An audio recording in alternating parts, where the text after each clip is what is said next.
we'll go ahead and get started here. Thanks everybody for joining us today. I'm Mike Morgan, and I'm the board chair for APA-DC. Just want to mention, in case you're not really familiar with us, APA's mission is to advocate, educate, and elevate the professional photographic community. And a big part of what we do is advocacy for photographers. There's just a few trade organizations that are collectively fighting for the rights of photographers. So if you're not a member, I would strongly encourage you to join and support the industry that's supporting you. And you could reach out to us at membership@apadc.com. And then we also have a discount code for membership. I'll put that in the chat in a moment.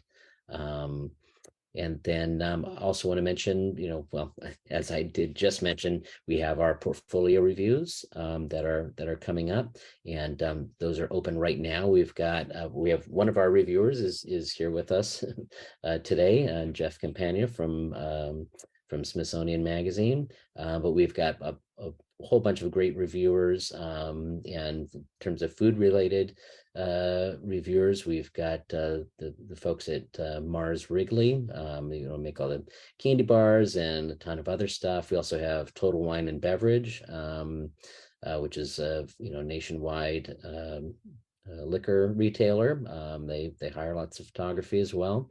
And then we've got magazines that will also run food, including that Smithsonian Magazine definitely has stories based around food. We've got Time Magazine, Washingtonian. We've got a number of things, so please take a look at that, sign up.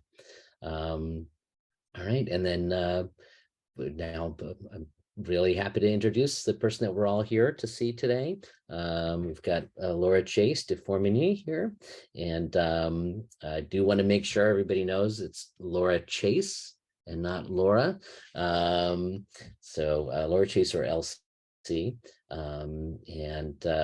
Laura Chase, I'm going to let you introduce yourself and tell everybody your backstory. But Laura Chase has been on the APA-DC board. She's also served and currently serves on APA's national board. So we're extremely excited and lucky to have her here with us today. Elsie, go ahead and take it away. All right. Thanks, Mike. Really happy to be here today. Really excited that you think my personal work is worthy of a 30 minutes with, so that's fun. But I'm a commercial and editorial food lifestyle and portrait photographer. I'm based in DC, and I will say that I am very proud that I can finally say food lifestyle photographer, because that is 100% because of the personal work I've done.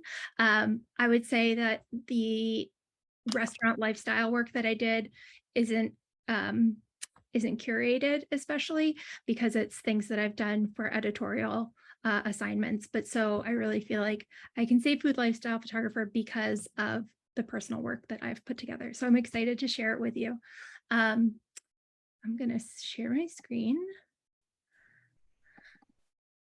Okay. Can everybody see my website? Somebody said yes. Something. Okay, great.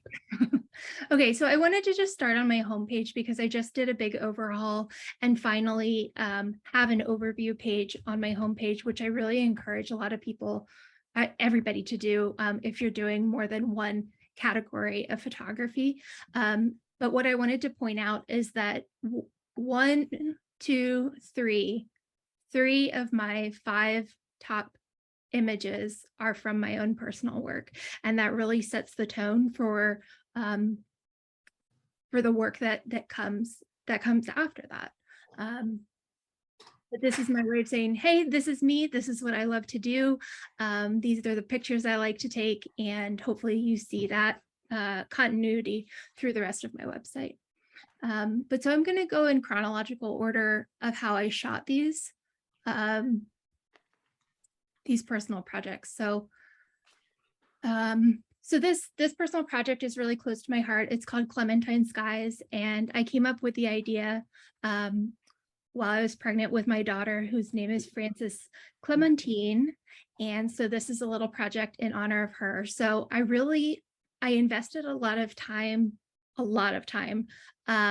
and a lot of money into making this project what it is today.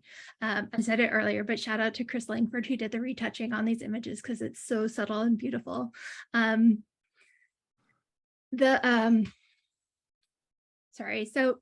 one of the big things for this project was figuring out, finally having the opportunity to decide what's my style, like what kind of photographer do I want to be, since I don't have anybody asking me to do anything specific to their needs. What do I want? And so I did a lot of research. I went to bookstores, looked at different cookbooks, tried to identify actual words to describe the kind of photography that I liked.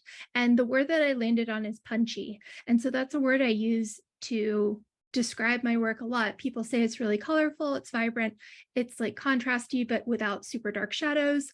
And so that word for me is punchy. And that's been a helpful word to help describe my work during portfolio reviews and things like that.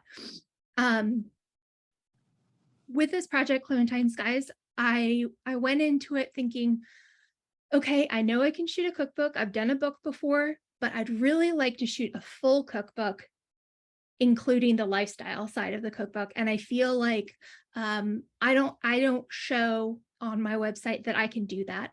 So I did this personal project, and I purposefully kept the color palette in my brand colors as kind of like a subtle way of branding. I lost my train of thought. I'm looking up at my website. But I kept the whole project really detail oriented. And so I basically hired who I thought would be my dream team. So, and I did all of the production for this, which really made me grateful that producers exist. I have yet to get to work with a producer, but all of my personal projects are self-produced, and it's very time consuming. It really felt like I had two full-time jobs there for a while, one running my business and one preparing for this personal project.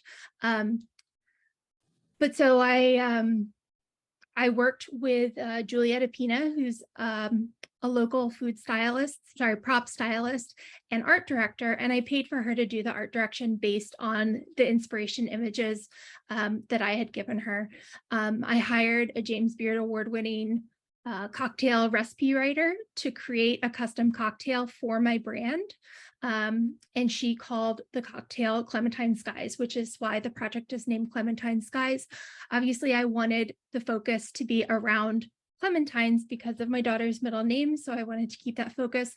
But also, I gave her some really specific requirements, like, I need the drink to be either orange or pink, and I need it to have the San Pellegrino Clementina in it, which you can see in the can back here, because I want to be able to mail this package, which I'll get to a little bit later, to potential clients. So there were some rules I gave her. I also said that I wanted the drink to be non-alcoholic first. Personally, I don't drink very much, but I also wanted it to be like a fun, family-friendly drink that anybody could enjoy that summer. And then there was like a little note about if you wanted to add spirits to it, what you could add.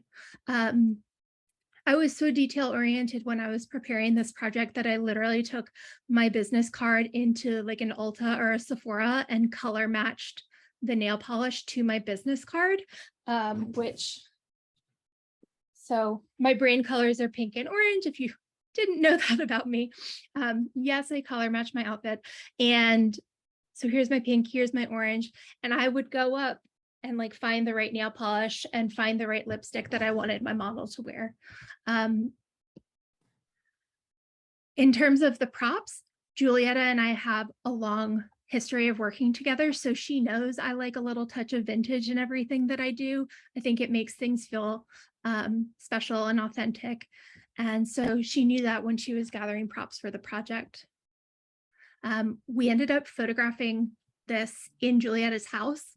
So that was a nice way to cut cost. I had been scouting locations, and Julietta was like, lady, you are putting too much money into this project. Let's shoot it at my house. And honestly, if you can shoot something at a prop stylist's house, definitely do it because it's going to look awesome. So Julietta did all the propping for this. Another area where details were really important to me was we shot this in May, so it wasn't citrus season anymore. But I really, really wanted clementines with leaves. Like that was the hill I was going to die on. It had to have the leaves because I wanted it to have that freshly picked from the backyard feel. And we couldn't find clementines with leaves. So I bought a clementine tree, and then the food stylist cut the leaves off the clementine tree and glued them onto the clementines. And I think it looks awesome. And then the other area we use that is to create this shadow up here is created with an actual clementine tree, branches from an actual clementine tree. So details matter to me, and I learned that about myself during this project, and it has carried over into future work. But hopefully you all can see sort of the cookbook lifestyle aspect of when I was looking for my model. I wanted it to be believable that she had just written this cookbook. She was preparing maybe for a book launch or a party or something, and she's preparing cocktails for her guests before her party. Another thing I did for this project is I did a behind the scenes video. Jamel Green was the cinematographer for this project, and it gave people a way to get to know me. So let me show you this box. So this is, I did an actual physical promotion for this project, and I can show you some of the pictures. Let me switch where I'm sharing my screen. Do you see it, Mike? Yes. Yeah. Okay, so I hired the graphic designer that did my logo and branding, which, by the way, I can't say enough about, like, investing in cohesive branding. And for me, my photography did not match the brand that we created because I wanted it to be aspirational for myself. And so now I feel like my work fits with my logo and colors perfectly, but it wasn't until like a couple of years later, like I had to grow into it. I had to grow into who I wanted to become. Anyway, I hired her back to create these boxes. And this is what's inside the boxes. So you can see I've got the branding on the front and on the side. And then inside the box, you've got a little thing. It says cheers to you, clementine skies all around. And what everybody received was these 3 postcards of the project, a handwritten note on stationery that she developed for me. I had these Tervis tumblers made with my specific brand colors in mind. And so I had pink tops and orange tops, and it just sort of was random, whichever color you got. And then most importantly, I had these branded items that were some of the Target brands that I was saying Target a lot, but I went into my project with specific Target brands, and I wanted to show them, hey, this is what I could do for your company, and this is how I used your product. So Tea Forte was one of them. I thought that the packaging was really cute and would photograph well. Got this little leaf at the top, and it shipped well. And then also the San Pellegrino Clementina. But so the idea was that you receive your postcard with the drink, and then on the back, here is the custom created cocktail that I had done for the brand. And then you already have some of the ingredients. And one of the reasons I didn't put an actual clementine in the box is because I did this during peak COVID, and I didn't know if boxes were going to show up in offices and just like sit there for 3 years. I'm sure that there is a promo sitting on someone's desk like years from now that they still haven't been back to the office to get it. But one of the strategies that I had to use, because it was peak pandemic, is that I had to email all of the people I wanted to get boxes to see if they had an address that they felt comfortable sharing with me, so that it didn't end up just sitting in a mailroom for the next few years. And so that was an added challenge to doing a big promo like this. Okay, so that's your first card. Then your second card, I felt strongly about this. I guess I could do this here. This is what I'm talking about. The second card, I felt really strongly that I needed to give a shout out to my crew. And I did pay my crew, or offered to pay my crew, because I value them as professionals. And I think that they deserve to be paid. It cost a lot of money, and I have not been able to produce another project quite to this scale because of the cost. But I felt that this was a big team project, and I actually know that the food stylist Nicole Bryant actually did just hear from National Geographic and from the woman that I sent the promo to, so that made me really happy. And let's see, and then finally, this is the QR code that will take you to my website and see what it's like to work with me and take you to that behind the scenes video. So that is Clementine Skies. Are there any questions that you want to ask like before I go to the next project?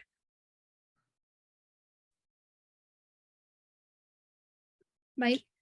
Well, there haven't been any questions yet, just compliments. Oh, that's nice. Yes, yeah. Great. And how let's see, Rose wants to know, how did you decide who to send to? Ooh, that's a great question. Because my target audience, I guess, was cookbooks, I sent to a lot of cookbook publishers. I sent to editorial magazines that I finally felt like I had work that was worthy of them publishing. But I spent a lot of time with my rep. Philly represents me, and Stacy Swiderski. She actually does freelance consulting, so you can reach out to her anytime for that kind of help. And together we put together a really extensive list of about 150 people, and then I was able to get addresses from about 100 of them, which is good because I couldn't afford to do more than that. So that's how we did it. But yeah, I mean, we really just set up a list. She was like, okay, who are your dream clients? Write them down, and then we're going to send it to them. And then we're going to send sort of like peripheral other tangential contacts that would make sense, that are similar to the ones that are your dream clients. So that was a good question. Okay, so the second project I did, I called it Spring Treats instead of Easter or something, because I was trying to keep it a little more secular. But the reason I did this project is really because I realized I hadn't shot candy. And so that's a big part of why I do the personal work that I do, is if I see that there's a hole in my portfolio, I want to fill it. Like, for example, I'm a Maryland food photographer that has not shot crabs. It's insane. I don't know how this has happened, but I will be shooting crabs at some point because it's got to be there. So I had this hole in my portfolio of chocolate, and I knew that APA was able to get somebody from Hershey for reviews. And so I thought, okay, let's be ready next year with some chocolate work. This work, I focused on having gifts because I don't have a lot of gift work on my website for no other reason other than I just kind of forget to do them unless they're on an official shot list. But this project gave me a chance to double down on wanting to shoot food and lifestyle together. So I worked with a new stylist. That's another great reason to do personal work, is to get your feet wet with different crew members, because you can always have your favorite people that you work with, but it's good to have backup people because sometimes your favorite people are booked.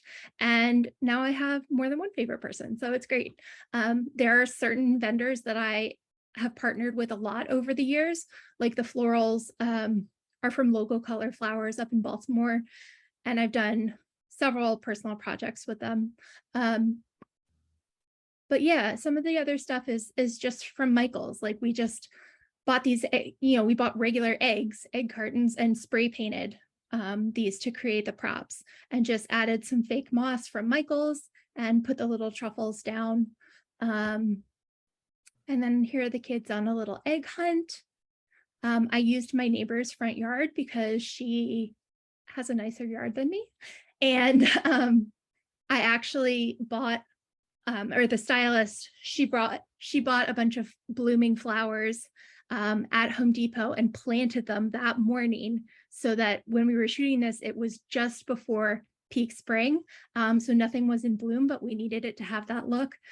So she planted flowers to create that effect. That strawberry bush right there on top was not there that morning. The plants coming out of the side of the pot were not there that morning. Those pink flowers, purple flowers, nothing was there.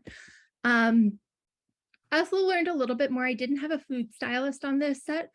So I talked to my friend who's a food stylist and somebody I work with frequently. And I was like, okay, how am I gonna style this chocolate so that it looks really beautiful? And she gave me some tips, and I was able to style this food accordingly and make it nice and glossy and shiny and really beautiful. Another thing about this project is that I try and work with the resources around me. So this right here, this is my son, Henry. He's probably like 3 or 4 in this picture. And this is his little friend Mulu from school. And this is shot in my living room. And let me see. Here he is being really cute with his little gift. This is my husband who's popping in to help just sort of wrangle the children. But I made sure that he was wearing something that was going to be cohesive to the color palette in case I needed him to jump in. So I'm always thinking like 3 steps ahead. All of the outfits that the kids are wearing, see, I bought all of those outfits for them. I bought the shoes, I bought the dresses, the pants, everything. And as a thank you for their time, I let everybody keep their outfits, which was expensive. But also I know that like Mulu right here, her little, you can't see him that well, but like these little pink and orange sneakers, like she's wore them into the ground because it's such a happy memory for her, having done this project together. Again, here I got a little bit smarter about where to source things from. So I wasn't paying so much money for this particular project. So I contacted the local chocolatier, Bethesda Chocolates, and said, hey, I'm going to be doing this personal promo. Is there any way you'd like to donate the chocolate? And I will give you the photos. And they thought that was a great deal. So they got all these high quality professional photos that they can use for marketing or whatever. I gave them an open-ended license, and I got free chocolate, a ton of free chocolate, like hundreds of dollars of chocolate, which was really fantastic. Here's Sunil looking so cute. Another thing that, you know, I keep saying details really matter to me. So like I had these little bunny ears made on Etsy, but if you notice like the dots in the ears, they are all the exact same colors that are in Sunil's shirt.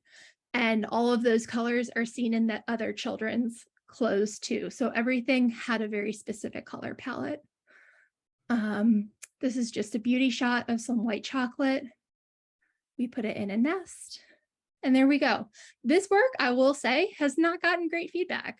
I can't really say why, but I will say what has come of it is that portfolio reviewers are like, maybe you should be photographing children, which was a very unexpected piece of feedback. I mean, it seems very obvious, but that just wasn't my goal for this project. But so I listened to that, and that led me to my most recent project, Farm to Jar. Again, working with the resources that are around you. This little girl, Josie, she lives on our street. She's in Henry's preschool class, and she's beautiful and adorable, and her family is wonderful. And I just asked, can I photograph Josie and the family? So all you got to do is ask.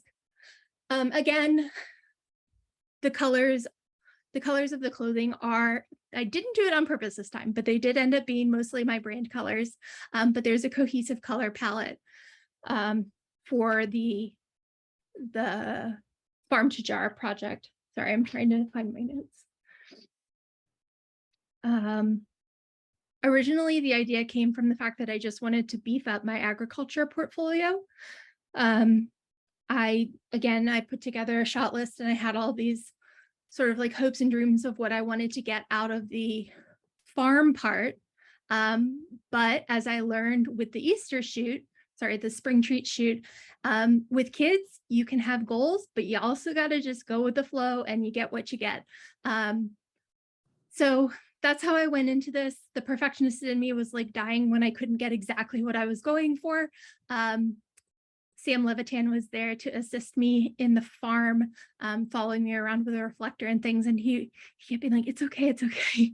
And that made me feel a lot better. But I think we got some really beautiful, genuine moments. And you can't really top the sweetness of a 4-year-old picking strawberries in evening sun. I contacted the farm where we did the shoot, and they were excited about it and gave us a private strawberry field that wasn't open yet to the public. So we didn't have to deal with the crowd control. So it's always a good idea to reach out to places. I'm going to say, if you're going to do any type of commercial work, like you definitely need to reach out to places because you may need a property release. But just if you're doing personal work like this, offer to give your photos to places, or, after you've taken the photos, offer to license them to the locations, because they'll be a lot more likely to give you some special accommodations. So all of the clothes for this project were purchased from Target. One thing I will say, that in order to cut costs for this project, I did not hire a producer or a stylist or anybody. I did all the styling, I did all of the art direction, I did the shot list. And I wish that I had just one more set of eyes on set, because I forgot to put the jewelry on Mom. And to me, it's like kind of a glaring omission, but that's just to say, like, you can do everything you can to prepare for these things, and then you might forget something in the end. And that's a benefit of having a bigger crew, is so that you can just focus on being creative and capturing images, instead of like, why isn't Mom wearing her necklace? So that's just an aside there. Let's see. Here's Michael and Taiwo. Another thing I'll say is, especially if you're working with children, you obviously want to schedule your photography around the time of day, the lighting, but you also really need to think about the subjects that you're working with. So for children, you need to take into consideration that you've done this after nap time, or not right before nap time, right after they've woken up, after they've had a good snack, they're in a good mood, they're ready to hang out and play for a little bit.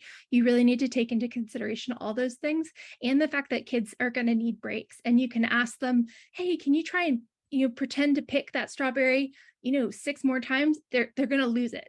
They're going to lose it. I actually just photographed my son just last week.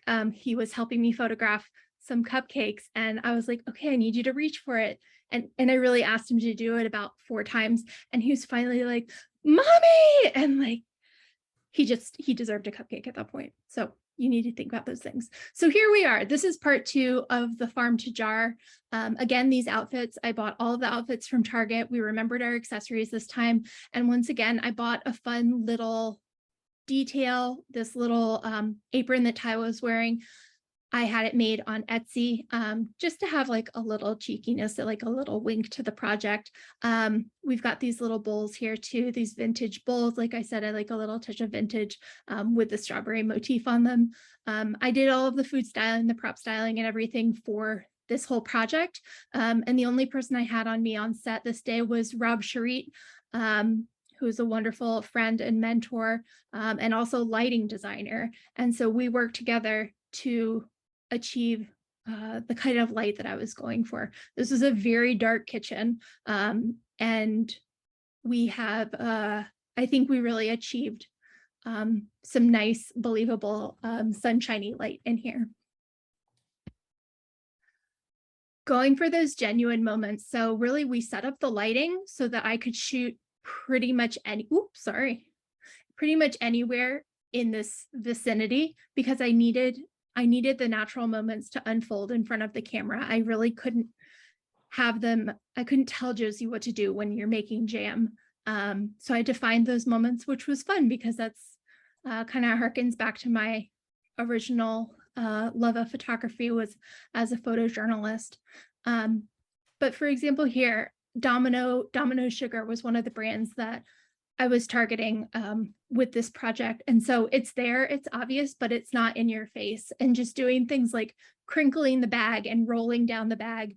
I made that decision instead of doing a clean cut at the top because it needs to look like, you know, Josie opened the bag or mom opened the bag, and it needs to feel believable. I mean, you can even see some like strawberry juice on the bag a little bit from those dirty hands opening.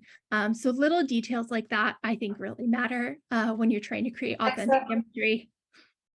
Set a 12-minute timer. Sorry, somebody's speaker is on. Oh, Again, yeah, if you're not on mute, please mute yourself. Thank you. Again, waiting for those found moments. I just love this. It's just so beautiful. Like, it's so genuine. And when she did it, I was like, yes, Josie, so cute. Thank you. The mess was a big part of the aesthetic of the styling. Again, wanting it to feel lived in, like it's really somebody's kitchen. And I did it. I photographed this in Taiwo's real kitchen in her house.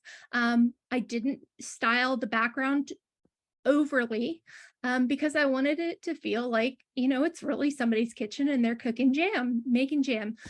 So here we are, we've made the jam. It didn't turn into jam, guys. I don't know why. The recipe didn't work. It didn't coagulate. And so we had a jam emergency, and I sent Rob to the grocery store and he bought a bunch of jars of jam that we threw into the pot and then scooped into the jars. But in terms of authenticity, we had a very dirty pot, which was really important. You can't have a clean pot with a bunch of jam in it. So I'd say it worked out in the end, even though we had to fudge it a little bit. And here we are, jam jar jarring mother and daughter.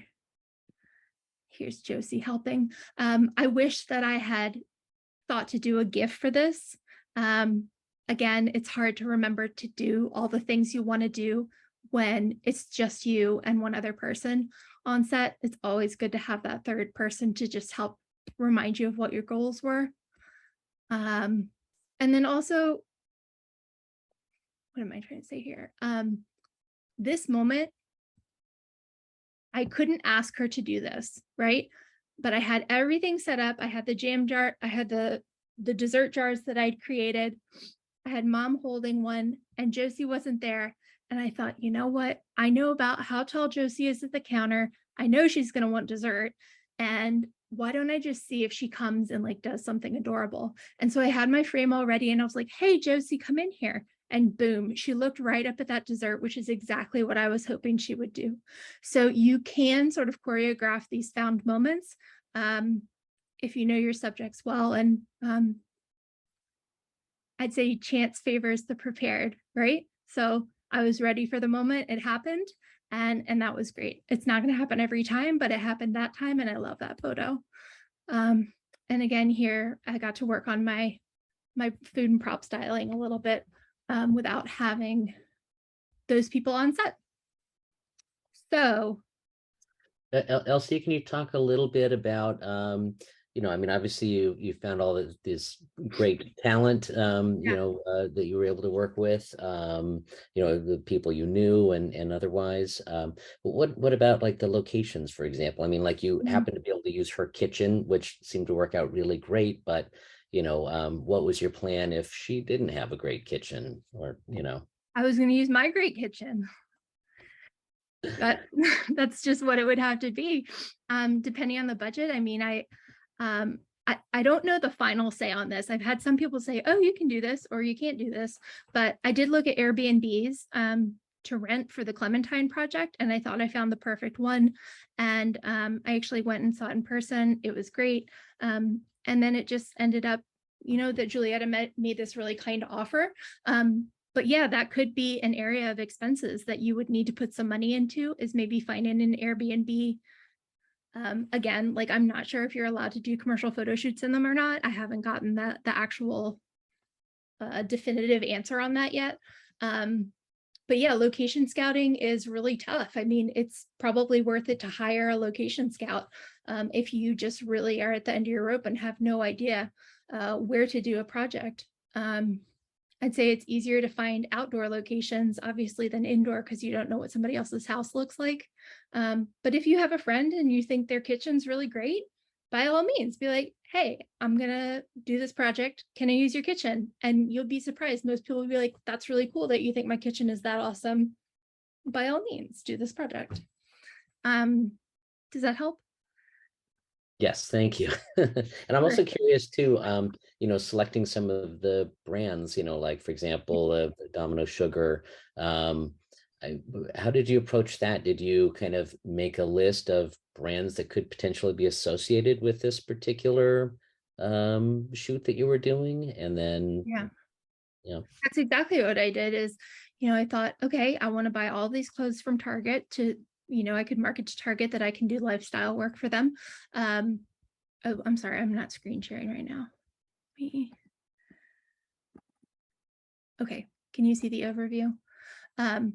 I knew that I wanted to market to a mason jar company, so I went to the Container Store and I looked at all of the different types of canning products they had, and I decided that the Le Parfait jar was the aesthetic that I enjoyed. So I made that a target client. Oops, that's not what I meant to do.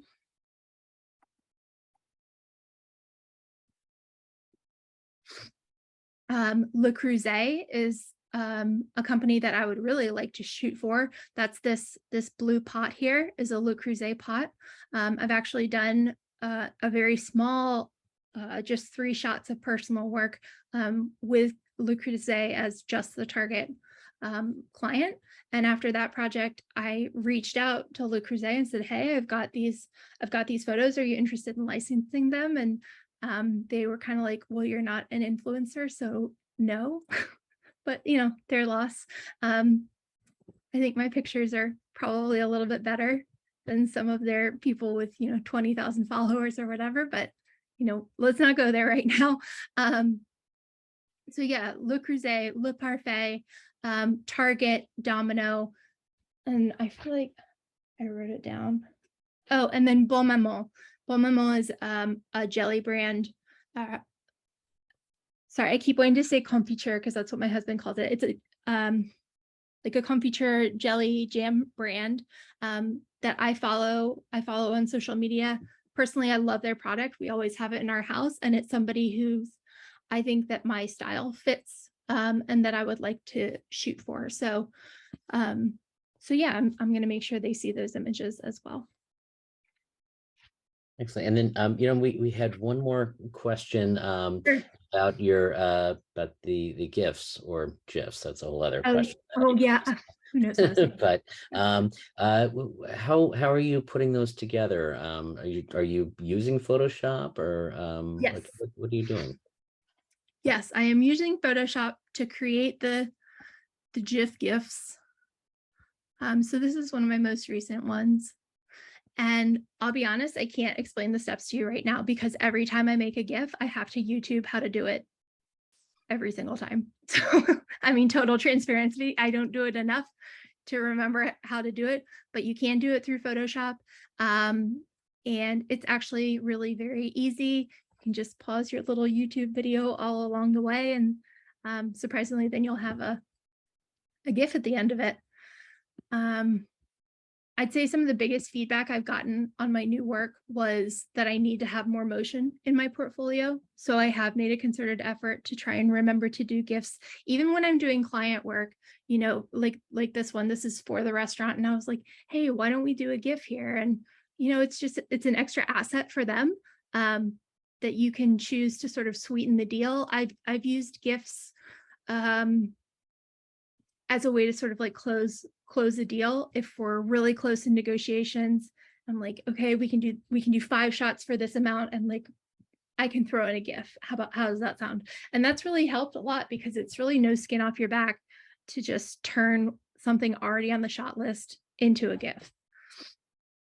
That's fantastic. Okay, any questions?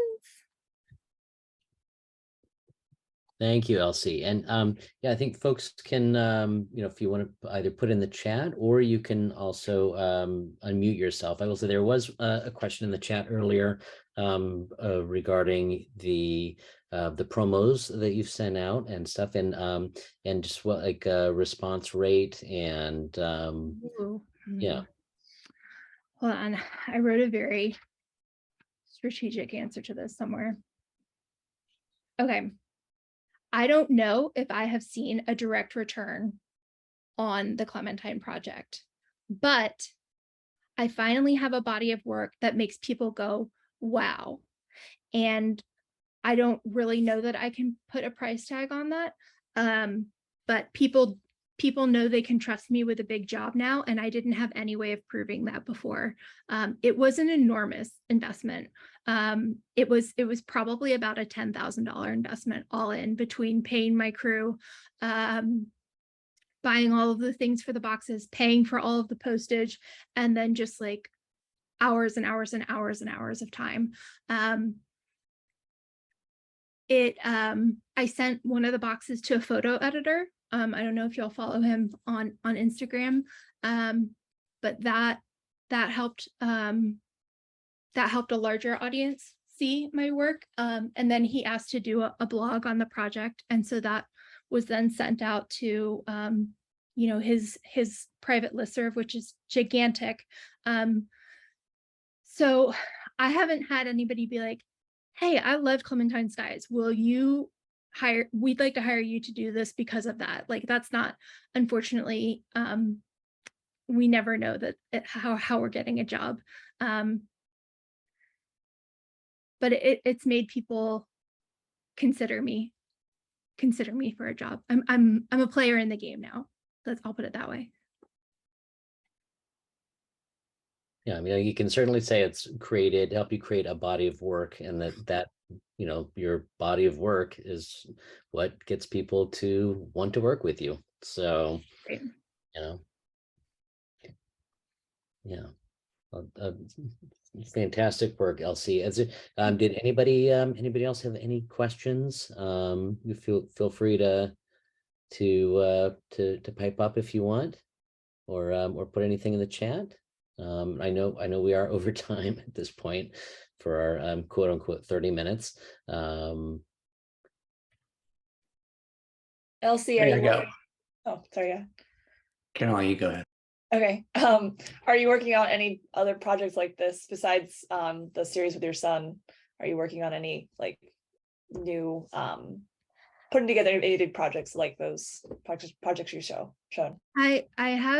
I have some things that I'm sort of got in my wheelhouse that I'm trying to figure out. Honestly, I'm trying to figure out like if I want to go down this path of doing some product photography, and not just product photography, but environmental product photography, because I think that could be a way that I could do some more work from the comfort of my home on days that I don't have jobs. Not that I actually have time in between anyway, but then clients could do things like mail me bowls and plates and things, and I could create a dinner scape and photograph it in my home. And so that's something I'm considering right now. I was speaking with a product photographer in Seattle who's sort of coaching me through this possible decision. And he was like, it would be a really natural transition for you to be photographing kitchen items. And I was like, well, I own kitchen items. I can start practicing on stuff like that. And so that's what I think is in the wheelhouse for me. But I want to make sure that I'm always producing work that has people in it, because that's what made me fall in love with photography. And I just happen to have this passion for food photography that I honestly don't have a clue where it really came from. But I love it. It makes me happy. I think I'm good at it. And I'm gonna keep doing those things, but also always trying to grow and expand. It's great. And Chris, you had a question? Yeah, what are some of the current, food photography, because it's niche, are there particular trends that you're noticing that are coming down, especially in the DC metro area, which is your target market? Are you noticing anything changes on that, or are your sources that you tend to follow to find out to stay current with current market trends and what maybe your clients are looking for? Yeah, let me see if it's, oh shoot, it's not there. Okay, I'm going to show this image, even though it's not exactly how I wish I had it right now. Okay, so this image, actually, Chris, I sent it to you, if you recall, to help sort of bring it into this new trendy place. Right now in food photography and beverage photography, people are adding these little like starbursts on highlight areas. Can you see my mouse moving? So like this highlight here on the top of this punch bowl, it might have like some little starburst flares coming out of it, and on some of these hot spots in here. And that's like a very subtle sort of trend that's happening right now in food photography, is adding these little twinkles to hot spots and highlights. And the photo on my website is supposed to be the one you did for me, and I need to change that. But yeah, I mean, there's definitely trends. I follow a gajillion different food photographers and food companies on Instagram, and I start to notice patterns that way. And then if there's something I don't know how to do, I either hire somebody who knows how to do it, or I talk to Mike Morgan and he tells me the answers to everything I've ever needed to know. But that is one thing I'll say, is I went through a time where I thought, oh, man, I can't do this. Like I'm not worthy. Like if I'm hiring an assistant to do this, that's cheating or something. But Stacy, my rep, made it really clear. She was like, no, it just means you know how to put together a great team and to get the end product that you want. And that's great. And I'm always learning from the people I hire, which is why I hire the people I hire, is because they do their specialty better than I do it. So yeah, in terms of keeping up with trends, I ask other people what they think about a current trend. All right. Well, I think I know we've gone quite a bit over time, and which is awesome, because we all saw some amazing work, and we love hearing your story, Laura Chase, and really appreciate you sharing just so generously, about your process and how you've crafted all of these pieces, and the personal work that you've done, truly personal work. So we really appreciate that. So I would thank you, Laura Chase. Thank you everybody for coming today. This was recorded. We will put it up on our YouTube at some point, probably in we usually wait a couple months, but you can take a look for that when that's up. And yeah, and please join us for our portfolio reviews. Sign up this week, and hopefully we'll see you on there next week. All right. Thank you so much, everybody. Thank you all for coming. I'm just so touched that you all wanted to hear the things that I said out of my mouth. All right. Have a great day, everyone. Bye-bye.